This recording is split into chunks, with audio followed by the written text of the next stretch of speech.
Yes guys, welcome back to another video. Welcome to the George Benson football channel, a video that we didn't want to make, a video that maybe you don't even want to watch. So if you're here, massive thank you, welcome back to the channel. Today we're going to go through in a bit more detail West Ham 3, Chelsea 1, because if ever there was a game and a result that I didn't expect us to get beat, and I've got to say at the start here, with all of my optimism that I will agree was borderline arrogant cockiness last week with all of the hype of the new signings, probably belittling West Ham and what that London derby meant to them, I've got to say I got it totally wrong. And I'm more than happy to sit here and swallow my pride and be like, I should have probably not underestimated West Ham. And I think that's the key bit here, because as Chelsea fans, going into this game, we had all the reason in the world to be optimistic. For people to come out afterwards and say, well, you knew Caicedo was a waste of money.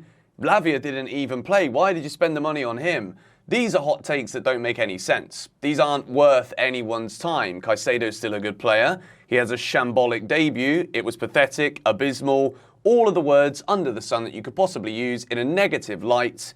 Caicedo's performance pretty much summed up the definition of all of those words. However, we had good reason to believe, going into that game against West Ham, that we were going to get a good result. That is the meat and potatoes of all of it. We had a great week when it came to transfer business. There was the Lewis Hall stuff that we didn't really like. There's the Reece James hamstring injury, which kind of put a dampener on the midweek mood. But overall, having watched Chelsea draw 1-1 against Liverpool, dominate Jurgen Klopp's team, I thought Pochettino was going to build on that, get a result at West Ham, and it didn't happen. We're going to go through the player ratings today. I want to dissect and break down what went wrong and also what needs to be addressed, because another interesting hot take that people seem to have is when I sit here in 6 Things We Learned in the post-match immediate reaction video and say, well, we need some more attackers. We need to spend more money. People are like, but how can you spend more money? You've already bought Caicedo. You've already bought Disgrace. You've bought Gusto, Nkunku, Lavia. How can Chelsea possibly think they want to spend more money? How dare you think that you can just go and buy the Premier League? After watching that game yesterday, my expectations are tapered back down again. I'm going to focus on hoping that Chelsea can get back in European football next season, because the reality of what I saw yesterday was absolutely no different to a Graham Potter, end of Tuchel era, or Frank Lampard Chelsea from the 22-23 season. It was woeful. The fact that West Ham go down to 10 men and then Chelsea look even less likely to score when West Ham have a player sent off is harrowing. It is a big, big sign that still there's a big inexperience issue in this Chelsea team, and going forward, we are not potent. We're not ready to score goals. We don't know how to put the ball in the back of the net, and it is a big issue. We begin, first of all, with Robert Sanchez, who I gave a red box in the 6 Things We Learned video. I've given him a 5 out of 10. Decent save in the second half, but what I want to see from Chelsea's #1 goalkeeper is an upgrade on what has been before him. I want to see a goalkeeper that performs better than Kepa. I want to see a goalkeeper who can deal with the long shots. Antonio's shot wasn't really a long shot, but Sanchez is 6'5". The ball goes all the way across his body. And I've said this on both live streams that I've done for the first 2 games of the season. It looks like Sanchez dives in slow motion. He doesn't get down quick enough. And when you're 6'5", the other thing that you expect from your goalkeeper, command the box and demand all of your defenders to be at your beck and call in terms of where you want them to be. And I don't see that leadership from Sanchez right now. He's conceded 4 goals in his opening 2 games. A penalty's a penalty. You go the right way, you might save it. If you don't save it. That was probably the tale of the match, really. Enzo's penalty, Areola guesses right, makes the save. And Sanchez, it was the nail in the coffin when Chelsea made it 3-1 to West Ham by giving away a stupid foul. And we will talk Caicedo later in this video, because we've got to be real. This is the series, the player ratings, where I go into more depth and more detail and try and progressively look at how we can improve. Axel Disgrace, when you're playing in a London derby against West Ham, for West Ham, they were up for this game yesterday. There's so many new players in this Chelsea team who maybe don't know what these kind of matches mean to the fans. When you look at the away end yesterday at Chelsea, with 5 minutes to go, with West Ham having 10 men, the away end is flooding out of the stadium. Now, this isn't the fault of Axel Disgrace, But there's a bunch of players out there yesterday who I don't think understood the urgency and intensity. But Disgrace I've given a 3.5. He's got to do significantly better for that Antonio goal. The moment the Antonio goal goes in, all of the disease viruses that we had in the squad from last season of just lack of effort, slow, and it's an arrogance, I think. Chelsea are kind of just passing the ball around with no urgency, thinking, well, we got the quality in this squad, we're going to break them down eventually. No, Axel Disgrace allows Antonio to get the shot away. Sanchez should have done better in my book, but Axel Disgrace overall, positionally yesterday, the defence was all over the place. Yes, Gusto, Disgrace, Colwill, Silva. These players haven't played together in a team before, but these are all top quality centre-backs that we're spending a lot of money on, or if we're not spending a lot of money on them, we have seen a lot better performances from Thiago Silva and Levi Colwill as we did yesterday. Silva I've given a 3.5. I actually didn't put him in my team yesterday. West Ham, be it in their defensive areas or in their aggressive, progressive attacking areas, were winning every single header. James Ward-Prowse, what a player. He's got one of the best deliveries of a dead ball that we've ever seen in world football, and we concede a goal from a corner in the first 10 minutes of the game. It is schoolboy from Chelsea. Not necessarily Silva's fault for that first goal, but he just looks slow. He did not look like the Thiago Silva that we've become accustomed to in the past few years. 3.5. Levi Colwill I've given a 4. Tried to get forward at the best opportunity that he can, but I think at the moment, when you see Pochettino take off Ben Chilwell, Chelsea's captain, with half an hour to go, you just get the feeling that maybe with players like Colwill that are coming in, he had a very definitive role under De Zerbi at Brighton last season, and he's being asked to do a lot here by Pochettino. It's a totally different way of playing. He's fitting in at left back. He's being asked to almost be like another inverted winger at times. He's got a lot on his plate here, Levi, and as good as I think he is, when you add into that the inexperience between all of these players playing together in a new system, new manager, early phase of the season, I just think we need to bring it back to basics a little bit. Go to 4 at the back right now, playing this 3 at the back system, and is it Gusto who's supposed to be furthest forward? Is it Chilwell who's supposed to be furthest forward? We've got to really establish exactly how this style works. Maybe it's a bit too early and we've got to start getting results here because we're already panicking a little bit. By the looks of things, not good from Levi. Malo Gusto, I've also given a 4. Malo Gusto yesterday, times defensively, looked good, but he just doesn't offer the same threat that Reece James offers. And I think we could see, again yesterday, as much as he's only 19 years old, we've got to factor this in here. Malo Gusto is a young player. We saw at Lyon he loves to get forward, but the Premier League, the intensity is significantly higher. It's harder to have that kind of impact in the final third when teams are willing to wait, sit back and counter the way that West Ham were yesterday. When you encapsulate everything about Chelsea's performance, I really think that the fact that this London derby meant something to West Ham, and this is a brand new team who maybe didn't understand that West Ham for Chelsea is actually a massive rivalry. We need more intensity, and with Gusto, he didn't look like he's fitting into this team just yet, but then again, there isn't very many players in this video today with a high rating at all. Enzo Fernandez looked to be that guy to make things happen for Chelsea. There were a couple of brilliant touches, great passes, great vision in the early stages of that first half. But it seemed to me as though Enzo yesterday was trying to be like the Chelsea captain when Ben Chilwell's got the armband. Whether or not he takes the ball from Jackson, or there was a discussion between Enzo, Jackson for the penalty, whoever wins that fight, I guess you can say, who's going to take the ball, who's not, you got to score. The penalty is pathetic. He runs up to it, he's doing all of these little stutters. I'm thinking, oh, goodness me, I thought we got rid of Jorginho last year, or earlier this year in January. And it's a good save from Areola, but Enzo made it so flippin' obvious where he was going. And that was the turning point in the match. From that point on, Chelsea didn't look like we were going to win the game. We had a brilliant end to that first half. And then in the second half, we started doing the side-to-side stuff again, putting the ball out on the wing. It's lunacy. David Moyes schooled us yesterday. He's like, Chelsea keep on putting these crosses in. Let's just bring on Ogbonna.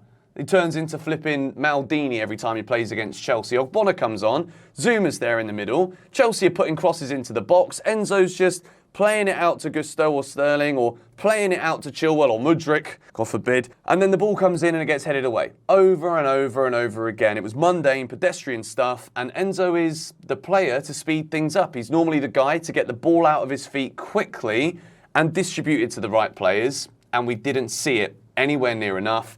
And I feel as though missing that penalty deflated him. And when Enzo's not ticking, clearly Chelsea aren't ticking because there's no end product. Conor Gallagher, giving him a 4.5. He's got to at least make a better effort for Agüero's goal to put West Ham 1-0 up in the game. As well as that, he's being asked to do a role that I think against Liverpool, because we had Reece, we had a bit more width, Sterling was able to drop deeper because Reece was constantly getting forward. Gusto didn't do that. So I think for that reason, Gallagher was more exposed yesterday. And I think as much as we looked at that first 10 minutes and when you see him make that error, I guess you can say defensively, positionally, and even just not even going for the ball really. He's kind of just backing into Agüero, who's definitely bigger than him, but at least try and get yourself up for it. Gallagher yesterday was exposed in the middle. Ben Chilwell, I've given a 5. Looked to get forward as many opportunities as he possibly could, but he gets substituted after 61 minutes, which I'm baffled by from Pochettino. I really did not understand that substitution. Chilwell is always one of Chelsea's biggest attacking threats, and yet he gets pulled off the pitch. Did not understand that whatsoever. Raheem Sterling, I've given a 7. This is one of the best performances I've seen from Sterling in a Chelsea shirt. The way that he was taking players on, there was one run that was just magnificent, that deserved a goal, but we forgot how to even touch the ball in the box from literally the 30th minute onwards in that game yesterday, apart from Carnes' goal.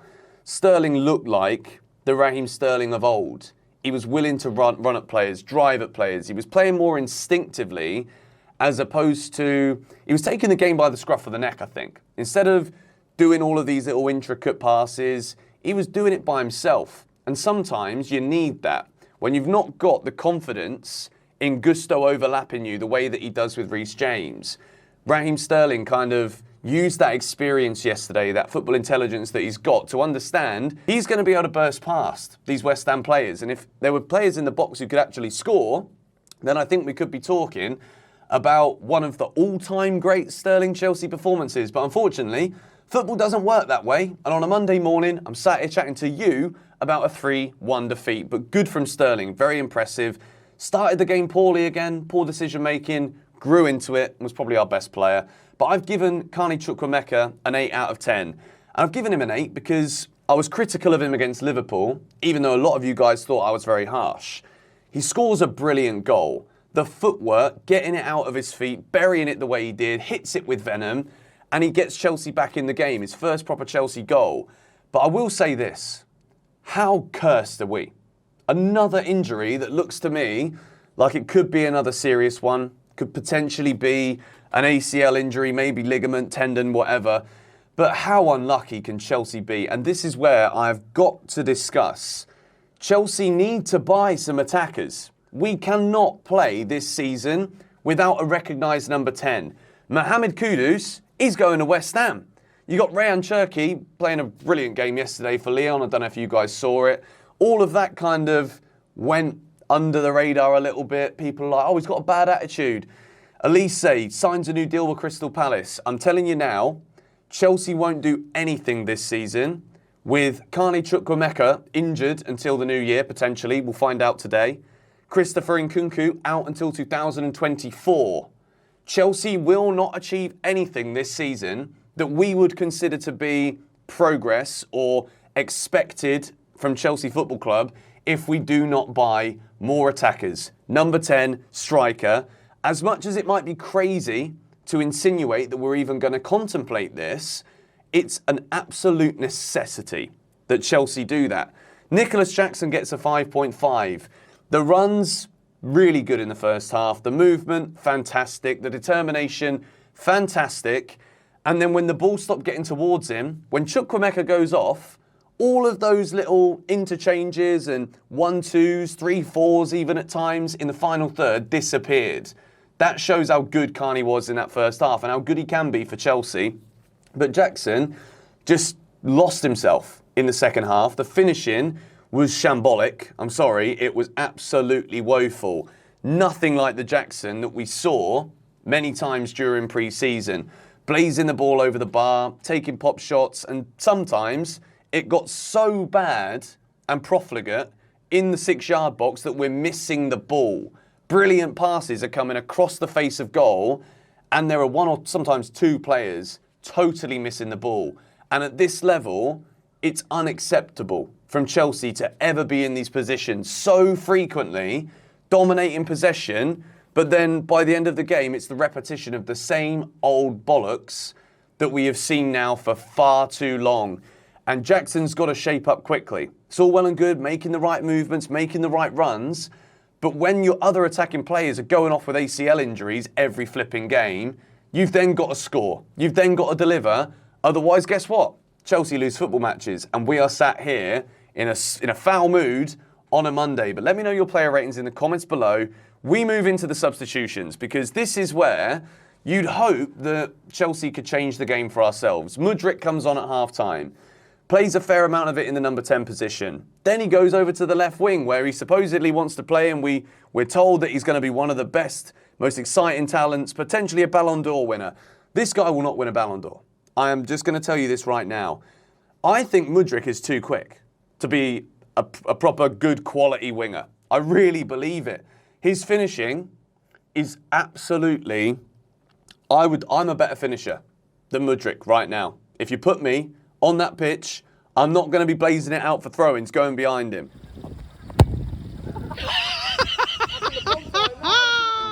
I'm not going to be falling over every time I attempt to have a shot.